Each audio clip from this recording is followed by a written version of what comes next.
All right, so continuing with the gases chapter, we can look at the chemical reactions, and much like we did in the past, use stoichiometry to relate the amount of one substance in that chemical reaction with another.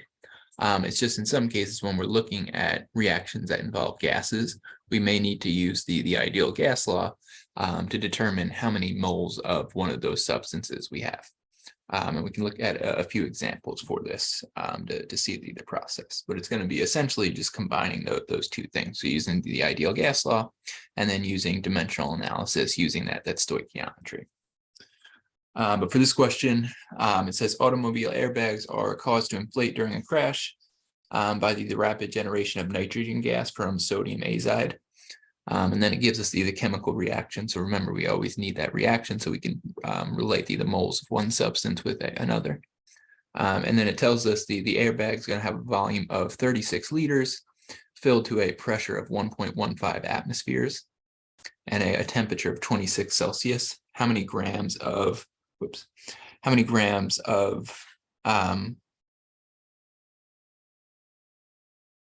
sodium azide were decomposed? So for this one, we're first going to have to do PV equals nRT solve for N in order to get the moles. So with that, we'll have 36 liters on top. We'll have 1.15 atmospheres on the top as well. And then we'll have R, which is going to be 0.08206 liter atmospheres over mole Kelvin. And then with the temperature, remember, we still always have to convert that to Kelvin. So 26 degrees Celsius is going to be just a tad under 300 Kelvin. And then that's going to give us 1.7 moles. But this is going to be 1.7 moles of the nitrogen gas. We want to figure out how much of that sodium azide we had. So now we have to use our dimensional analysis, use the chemical reaction, use the molar mass in order to determine how much of that reactant we had. So again, that's N2. So the first step, now we're starting in moles. So with the mass to mass conversions, we started one step back. So we started in grams. In this case, we can go immediately to the chemical reaction. So 3 moles of nitrogen for every 2 moles of that reactant. And then with the final step, now we're just going to use the molar mass. So if we add up 3 sodiums, or whoops, I had the formula. Actually, no.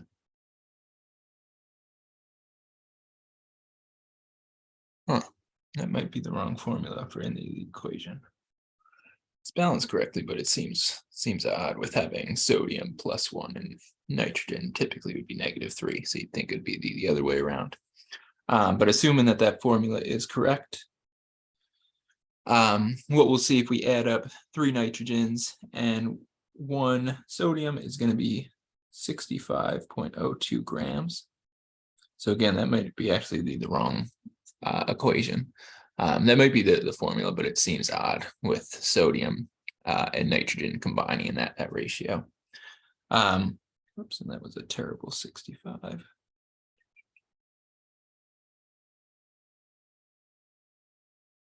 But now we have the steps. We look, moles of nitrogen is going to cancel, moles of sodium azide is going to cancel. We'll be left with just grams of that substance. And if we're paying attention to sig figs, we should have just 2 sig figs since we had 36 liters. So our final answer here would be 74 grams. So if you want to practice with a similar one, just pause the video because I'm just going to work right into this one as usual. But again, it's going to be the same kind of concept where we're going to have to use our ideal gas law to figure out how many moles of that gas we have. And then we can use dimensional analysis to figure out how many grams of in this case, the NaClO3.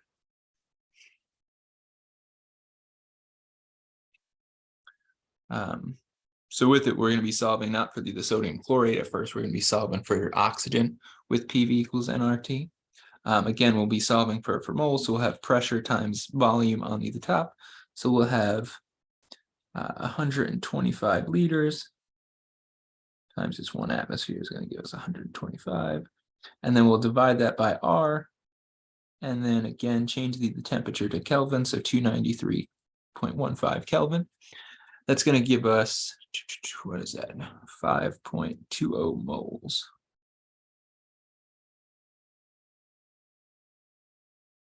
Of oxygen. And now we can use dimensional analysis like the previous one. So start with 5.20 moles O2.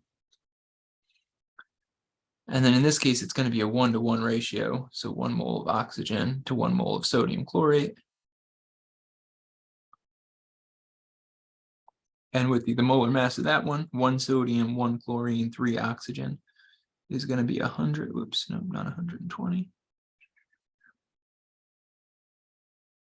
106.44 grams per mole.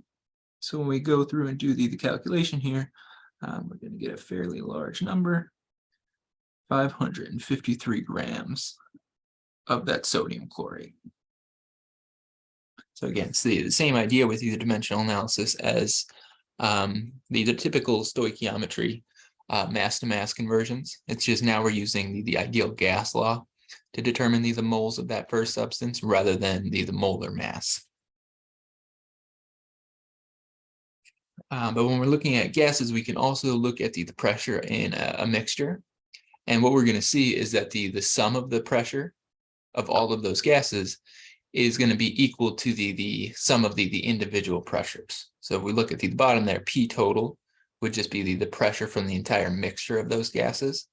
And then P1, P2, P3, those are known as the partial pressures, because those are going to be the pressure due just to that one substance. So if we had a mixture of nitrogen, oxygen, and helium, the pressure from oxygen alone, the pressure from helium individually, and the same thing with the nitrogen.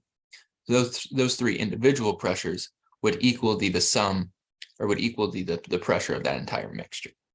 And that's just going to be known as Dalton's law of partial pressures.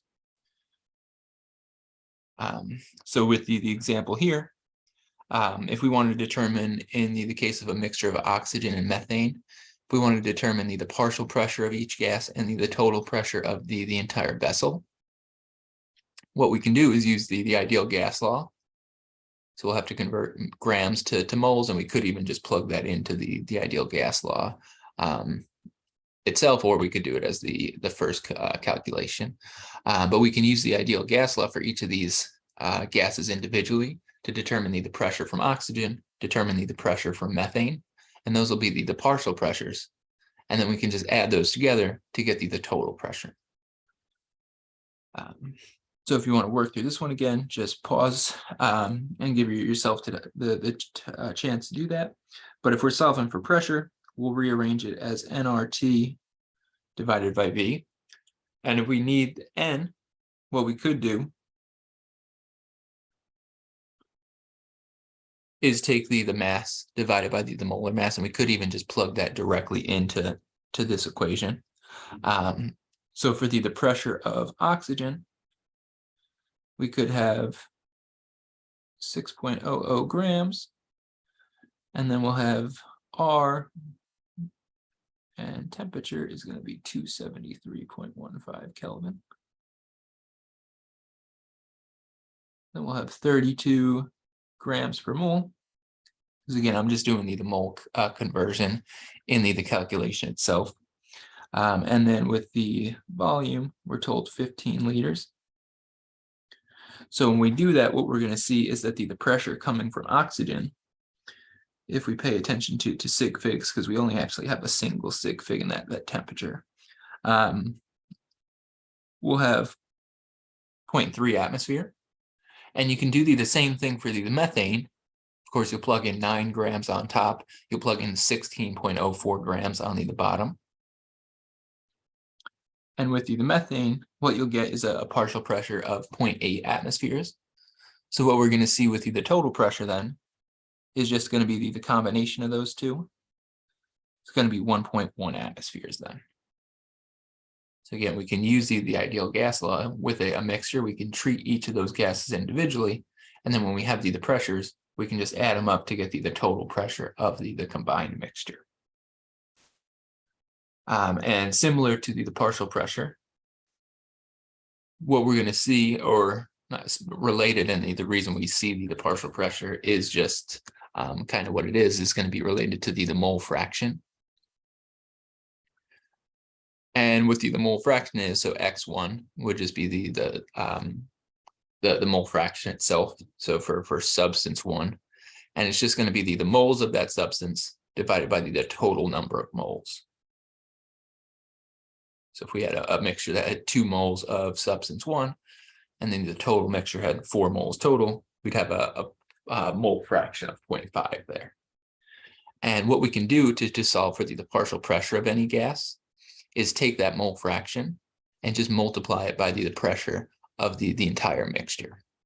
So if we had a mole fraction, for instance, of 0.5, so half the moles were one substance, that means half of the pressure of that mixture would be coming from that substance as well.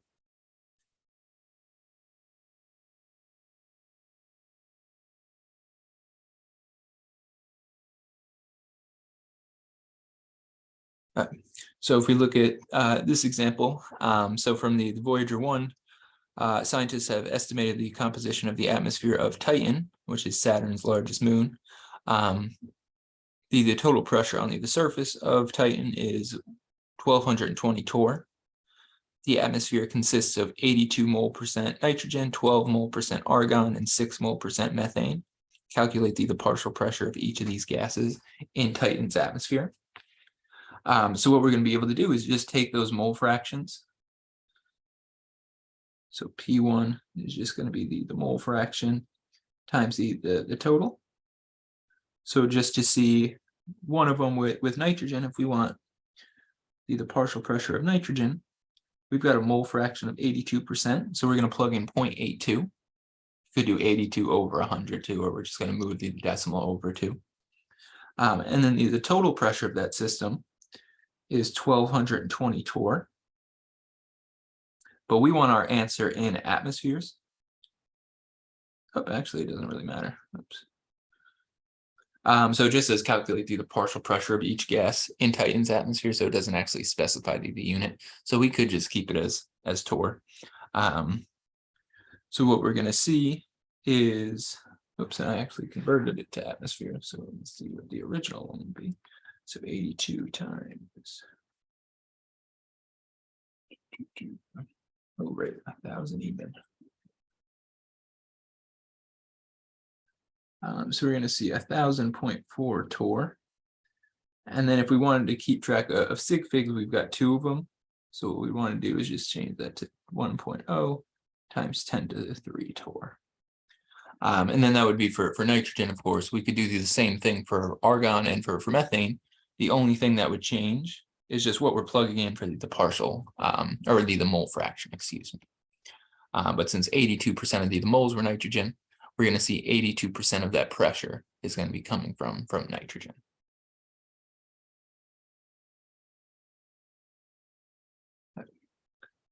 And then what sometimes occurs, so in the case here, we're seeing potassium chlorate just getting heated. And what it's going to do is decompose into potassium chloride and oxygen gas. So you can collect the oxygen gas above a container of water.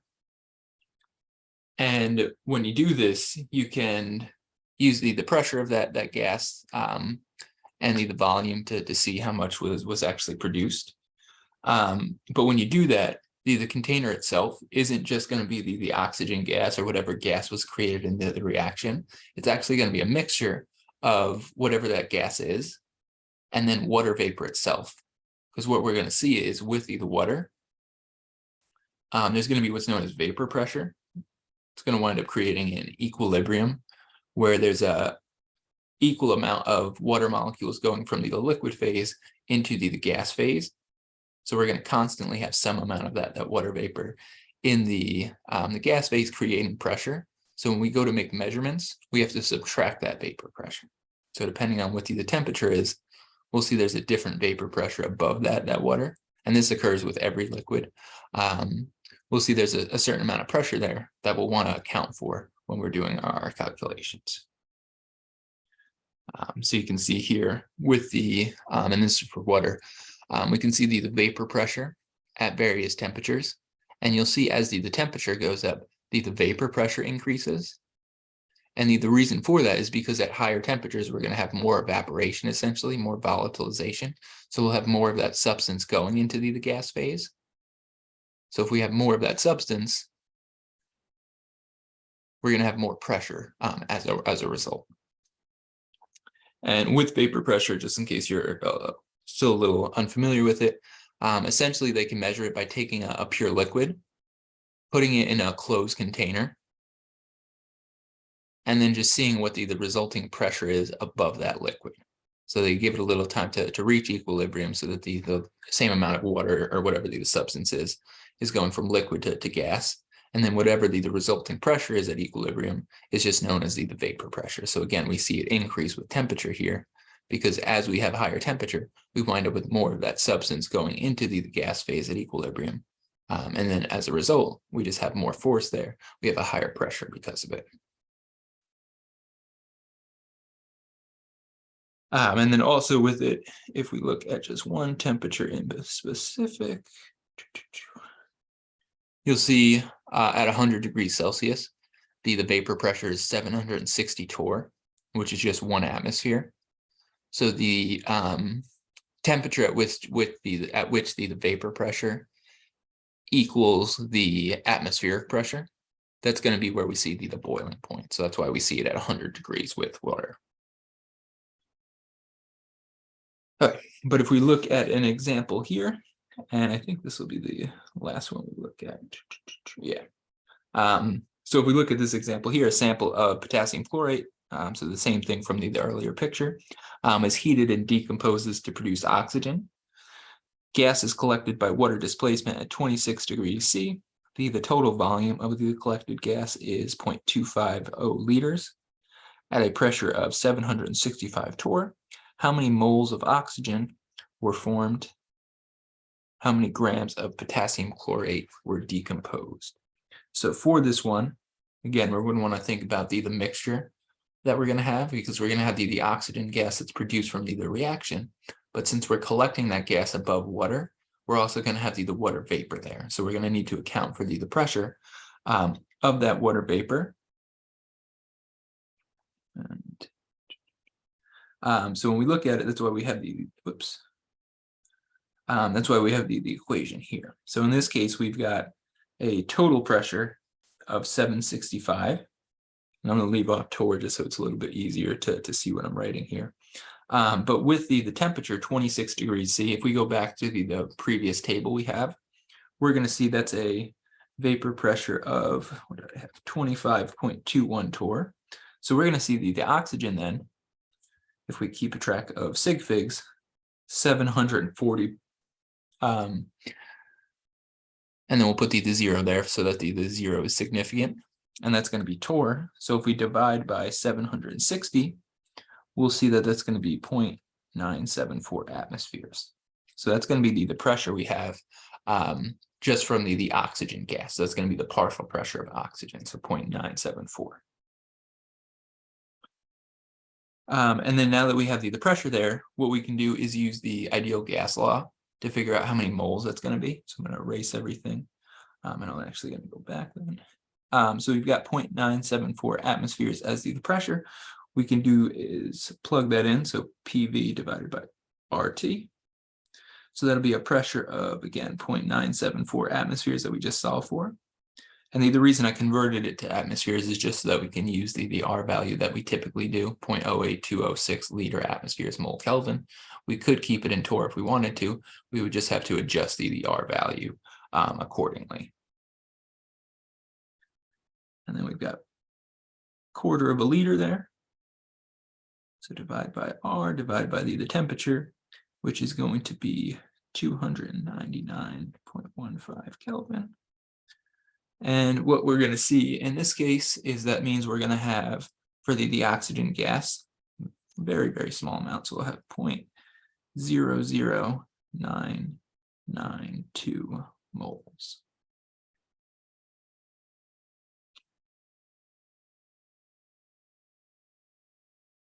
All right. And then now that we have it in moles, we can just do the dimensional analysis like always. We do need the reaction here. So what we're going to see is that the reaction, 2 moles of potassium chlorate give us 2 moles of potassium chloride plus 3 moles of oxygen. And that's what we have here is oxygen. So we were solving for the gas. Both of those ionic substances definitely aren't even going to be melting anywhere close to 26 degrees C, let alone boiling into a gas. So those will both be solid. So when we're looking at the gas, we're only focused on oxygen. But then we want to convert this to the grams of the reactant. So moles of O2, 3 moles O2, 2 moles potassium chlorate, because we're going to the reactant. And then potassium chlorate has a molar mass, if we add up 1 potassium, 1 chlorine, 3 oxygens, of 122.55 grams. And with that, we'll wind up with a final answer. If we pay attention to sig figs, we should only have 2. So I guess I really should have rounded this to 0.99, just for the temperature that we're given.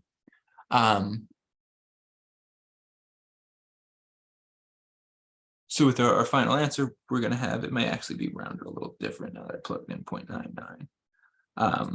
But it should be around 0.81 grams there. And that's going to be, again, for the potassium chlorate.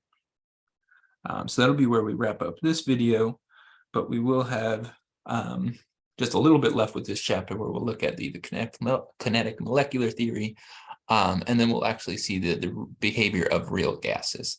So what we've been thinking about so far is ideal gases where they all behave the same. We will see that there is some deviation from that in reality.